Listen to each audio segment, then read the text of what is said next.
Hello guys! Good afternoon, good day, and good morning and good evening to everyone. How's everyone doing? RJYC Vlog is here again. Kamusta kayo dyan?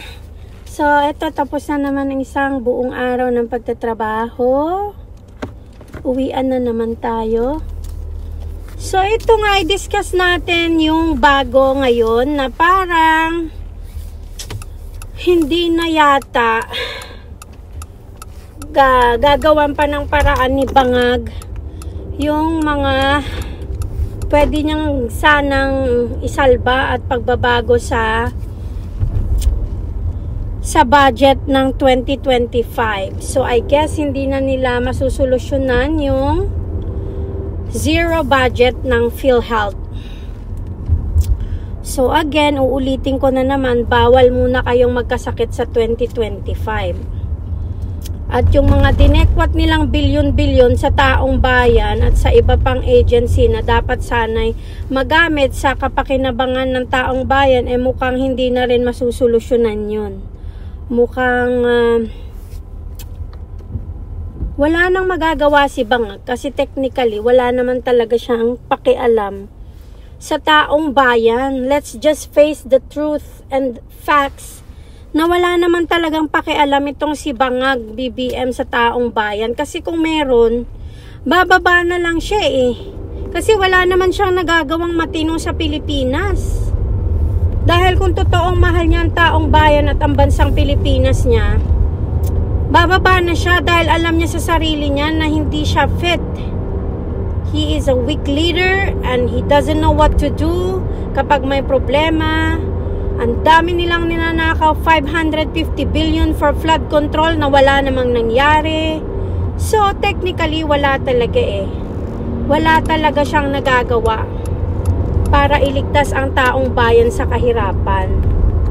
So wala yan siyang pake kahit na ilan pang milyon at bilyon ang nakawin nitong kanyang pinsan na si Tambanakaw. Wala silang pakialam. Etong si Bangag, wala yan siyang pakialam. Otherwise, he's been gone for a long time as isang presidente kuno na napakahina naman. Wala naman siyang nagagawa para ipagtanggol ang taong bayan sana sa kanyang mga kalokohan in life. Ipagtanggol niya ang taong bayan sa pinsan niyang magnanakaw. Sa bagay, lahat naman sila, magkakasabwat naman sila sa pagnanakaw. So what can we expect, right? We can't expect anything good for the people who are doing bad because they are bad people, right? So wala tayong ma-expect na matino sa kanila. So yan ang masaklap na mangyayari at aalamin natin kung anong mangyayari sa susunod na mga araw. Kapag pumasok na ang December 30 at wala talaga siyang nagawa para isalba ang budget ng mga Pilipino sa bansang Pilipinas sa 2025 budget. Magkakaalaman kung ano talaga yung nagawa niya o gagawin niya o ano ba? Ano bang dapat na mangyari?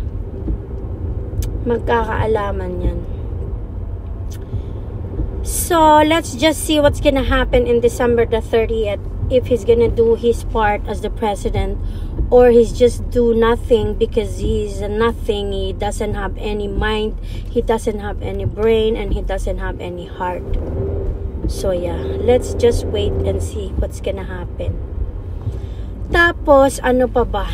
Etong pag-usapan natin uli itong si Dan Fernandez, Mr. Google, Mr. Chair, na bumagsak ang bumagsak ang kanyang survey, ang kanyang rating sa survey ng mga taga Laguna. Sana totoo yung survey na yan, no? Kasi if it's actually true, kasi lahat naman, halos lahat ng nagsisurvey ngayon nababayaran, right? So hopefully that one is true. Then, wag nyo nang paupuin yung hinayupak na yan na lantaran ng pagbibenta at pagbibili ng boto ng taong bayan. Hindi na iniisip kung sinong nanonood sa kanya. Kapag ako ay naupo bilang gobernador, triplihin ko ang kapal ng mukha, diba? Titriplihin daw niya, galing daw sa pera niya. Paano siya nagkaroon ng pera? Sige nga, paki-explain. Magkano lang ang sahod ng congressman? Wala pang ang 500,000 yan every month. Paano? Sige nga, paano? Paano siya magkakaroon ng pera na idodonate at ibibili ng boto sa taong bayan? Ano pa nga ba? E di galing kay Tambanakaw, di ba? Yan yun eh. So wag tayong magpaloko dito sa Mr. Google man na to. Na si Mr. Kiyad Boy sa amin ni Bistak. So yeah. Actually, hindi ko alam kung legal yung ginagawa niya na ganun eh. Yung lantaran na pagbili niya ng boto ng taong bayan. Hindi ko alam kung legal ba yung ginagawa niya na yan. Pero kung totoong bumagsak siya sa survey at malayo ang agwat niya kay Sol Aragones, si Sol Aragones na lang ang manalo. Kasi ang tatlo na yan, bata yan ni Tamba yan eh, yung mga kasamahan nila dyan sa Laguna na magiging gobernador. Na tumakbong gobernador, I think tao rin yan ni Tambanakaw. So kung isa dyan mananalo at hindi si Sol Aragones, then balik na naman sa dati ang Kongreso, magnanakaw na naman uli kagaya ng ginagawa nila, di ba? So you guys from Laguna make sure that guy is not gonna sit again in position, kasi mangyayari gagawin na naman nila yung ginawa nila dyan sa Kongreso na magpapabayad sila dyan kay Tambanakaw para para balahurain na naman yung Kongreso. Na naging katawa-tawa na nga ang House of Representatives. Naging representatives na. Hindi na representatives. Representatives na sila. Dahil wala silang ginawa kundi ibenta yung mga kaluluwa nila para manglait sa mga totoong nagmamalasakit sa taong bayan. And who is that? The Dutertes. So, eto, si Barbers na iyakin, di ba? Dati yan, sinusuportahan niya si PRRD at saka yung war on drugs si PRRD. At sabi pa nga niya, dapat daw gayahin yung sistema ni PRRD sa kanyang sa kanyang patakaran sa sa war on drugs. Tapos ngayon, hiniring, tapos hiniscrutinize, siniraan ang mga Dutertes, lalong-lalo na si PRRD. Di ba kagaguhan yan, di ba? So tingnan nyo, lahat ng mga tao ni Tambanakaw na binigyan niya ng salapi para durugin ang mga Dutertes, walang gagawing tama yan sa Pilipinas. This is not about Dutertes anymore. This is about the Filipinos and the Philippines. Why? Kasi kung ang isang tao ay walang pagmamalasakit sa kapwa niya at sa Pilipinas, kayang-kaya niya kayong ibenta. Bakit? Okay, bigyan ko ng ng example. Kung itong mga tao sa Tuwadcom na dinurog, binalahura, binastos si BP Sara at si PRRD na nasa mataas na katungkulan na yan pero binastos nila, binalahura nila yung posisyon at yung pagkatao nitong mga tao na to, ang mga Dutertes. What made you think na these people are gonna respect you and then paglilingkuran kayo? Sige nga, paano kayo paglilingkuran ng isang taong hindi nga nakapagbigay ng respeto sa taong niluklok ng 32 million people, 16 million people kay 21 million people kay PRRD? Niluklok ng taong bayan pero binabastos nila, binabalahura nila. Vice President of the Philippines, binabastos nila. So ganun mo malalaman ang pagkatao ng mga yan. Pera-pera, mga mukhang pera. Sarili lang nilang iniisip nila. Narinig nyo ba at napanood nyo ng isang taga Laguna na ang sabi niya, sa haba ng panahon na pagiging nasa Kongreso nitong si Dan Fernandez, Hindi umunlad ang Laguna, pero ang buhay niya umunlad. Bumili ng mga properties, bahay at lupa at kung ano-ano pa, sasakyan. Siya lang ang umunlad. Okay? Siya lang ang umunlad at hindi umunlad ang Laguna. Kasi anong ginawa niya? Nangurakot lang sila ng nangurakot. Yes, that's the truth. Huwag na tayong maglokohan. Itong mga nasa Tuwadcom, do you think gagawin nila yung ginagawa nila kay BP Sara at kay PRRD for free? Na wala silang mapapala? Like there's no gain? Like zero gain? I don't think so. No. Ginagawa nila yan dahil meron silang napala na malaki. I don't know, it is a big chunk of money or a position. Dahil wala silang pakialam, ang pakialam lang nila yung sarili nila at yung posisyon nila. So dahil nasa posisyon ngayon, itong si Tambanakaw at ang mga bangag, doon sila kumakapit, himudpwet sila doon. Kasi nga, sila sa ngayon yung nasa taas.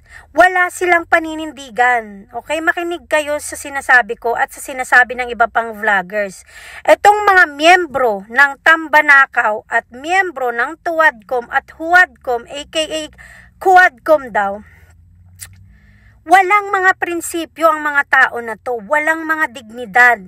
Mga member ng NPA, CPP, whatsoever, meron pang isa dyan na kriminal ng pang-aabuso ng mga kabataan, na convicted na yan, pero nandyan pa siya, ang yabang niyang nagpa-contempt ng isang lawyer. Kasi mga bastos yan, mga walang pinag-aralan, walang dignidad, walang prinsipyo.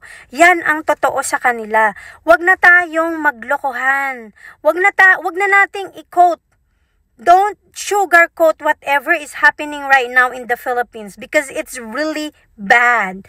Like kagaya nung sa pag nanakaw nila dyan sa budget, dyan sa Pilipinas, magkano ang nananakaw nila every time may mga budget silang gagawin? Bilyon. Samantalang ang pagdidikdik nila kay BP Sara, 125 million katiting lang ng ninanakaw nila. Wala pa sa 1/8, wala pa sa gatuldok na ninanakaw nila. Dahil sila ang ninanakaw, bilyon.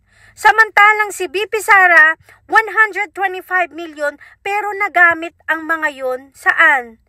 Para tulungan ang mga Pilipino, para maging secure ang DepEd at ang pagpuksa niya sa mga masasamang tao dyan sa Pilipinas.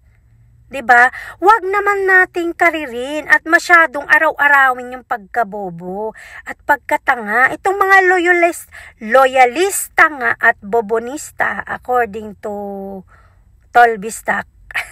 Bistak Pilipinas. Sa kanya ko naririnig yan. Hiramin ko muna yung bobonista at loyalista nga mo. So yeah, wag na tayong maglokohan. Yun. Itong si Dan Fernandez, nagiging kagaya na rin ng tatay niya. Sino ba tatay niya? Si Tambanakaw. Namimili na rin ng boto ng tao. Can you imagine? Like he's saying, pag nakaupo na siya, magiging triple daw ang mauuwing pera ng mga tao na nandun. Diba? Hindi ba naman kagaguhan yan na bibilhin mo yung boto ng taong bayan? Ganyang kakabobo, Dan Fernandez. Ang bobo mo, meron ka lang mukha, pero wala kang puso at wala kang isip. The fact na nagpagamit kayo at binenta nyo mga dignidad at prinsipyo nyo, wala kayong karapatang umupo dyan sa posisyon. Lumayas kayo dyan. You don't deserve to serve people because you're only serving yourself. Tingnan mo sarili mo, humarap kayo sa salamin. Ang yayaman nyo, ang dami nyong properties, may mga resort pa kayo at kung ano-anong business. Pero ang Pilipinas, nasa lusak pa din ang kakapal na mukha nyo. Yun. Kaya sana lahat na nasa listahan nitong si Bangag at si Tambanakaw na gusto uling tumakbo, itapon nyo na yan sa inidoro. Huwag nyo uling pauupuin. Itapon nyo sila sa inidoro dahil hindi nila deserve ang magsilbi sa bayan dahil pinagsisilbihan lang nila ang sarili nila at ang kanilang mga bulsa. Yan ang totoo dyan. Makinig kayo sa mga vloggers at sa mga taong may malasakit talaga sa Pilipinas. At huwag kayong maniniwala sa mainstream media na nabusalan na rin ang mga isip at utak na kahit na mali, binabalita. Kahit hindi tama, kahit kasinungalingan, binabalita. Pero ang taong bayan hindi bobo.